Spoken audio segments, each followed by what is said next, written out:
always veers off into, well, what's wrong with black people? Whenever you see these CNN shows like Black in America, they never discuss white supremacy. They always talk about black failure, which is a reaction to white supremacy. See, we get this new narrative now where people say when we try to discuss race, well, racism goes both ways. Now, when somebody says that, they're playing games, because racism does not go both ways. And this is not to beat up on the dominant society, but there's only one form of systematic racism, and that is white supremacy.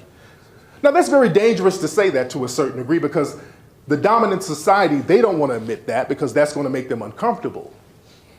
Black folks don't want to say that because that's going to make the dominant society uncomfortable, and they don't want that. Because black people know that if the dominant society is uncomfortable with them, they're going to start taking the goodies back. Because black people have become dependent on the dominant society. But from the right, we hear also that, well, black people are the real racists. I've heard that before. There's never been any laws in this country that would benefit black people specifically and disenfranchise whites. There's never been a law like that, ever. People try to pretend affirmative action does that, but we know that affirmative action benefits mostly white women, gay white males, white people who have 1/16 Native American, and all other groups, and black people are the last to get any kind of benefit from affirmative action. So what is this black supremacy talk? There is no such thing as black supremacy. You can't have white supremacy and black supremacy. It's a contradiction of terms, because supreme means no higher than. This is the top, this is the end all be all, this is it. So you can't have two supremes. You can't have a black supreme, and you can't have two supremes unless you put in Diana Ross and they sing Motown songs. But there is no black supremacy. So black racism, if you want to call it that, is only regulated to name calling. So when a person talks about black racism, that's what they're speaking about, a black person calling them a name.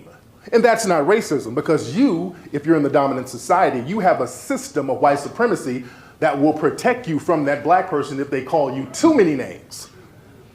Not only that, if the black person dares to get physical, you have a system of white supremacy that will protect you and give you the benefit of the doubt. We all know there's an unspoken rule that black crime and a black on white crime is punished differently. I know people personally, because I grew up in South Central. I know guys, they've done little petty crimes in the hood, they get smacks on the wrist. The minute they go out to the suburbs and break into somebody's house, they get 100-year sentences. I have two partners doing life sentences for breaking into white people's homes. So the penalty is harsher for harming the dominant society. That's because the system of white supremacy protects you. Even if a black person threatens to cause physical harm, you have the system of white supremacy to protect you. Even if you think they're threatening you, even if they're not, you still have a system of white supremacy to protect you. Look at the Michael Dunn situation down in Florida. He thought he saw Jordan Davis with a gun. Shot him, killed him, and they couldn't even convict this man of murder. Even if the black person does not exist, and you say that a black person did something to you who doesn't exist, the system of white supremacy is still on your side.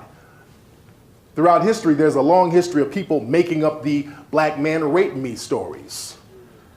In modern times, in the 90s, there was a case in Boston, a man named Stewart killed his wife. Said a black dude did it.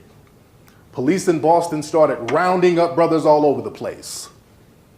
Another situation, a woman named Susan Smith. We all know the infamous Susan Smith, drowned her kid, said a black dude did it. They started rounding brothers up. Brother didn't exist. There was a lady not too many years ago, they call her the runaway bride. You guys remember that story? She was about to get married and she said a black guy and a Mexican dude kidnapped her. She had to throw the Mexican in to spice it up a little bit. She said they kidnapped her, but she really didn't want to get married. So they started rounding brothers up. Recently, this knockout gang phenomenon, these stories we hear about roving black gangs knocking out innocent white people. There was a white lady, I think in St. Louis, who went to the hospital with a black eye saying that a black dude hit her in the face. Turns out it was her boyfriend who did it. 2 or 3 days ago in Detroit, there was a white lady who got into a fight with a white prostitute.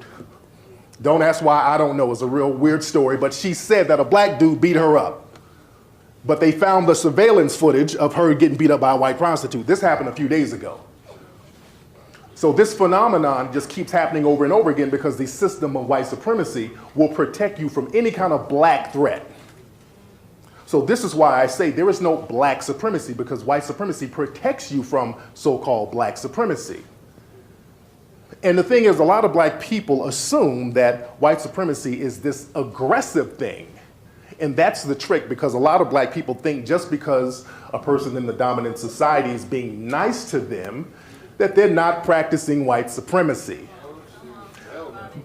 That's the biggest con game.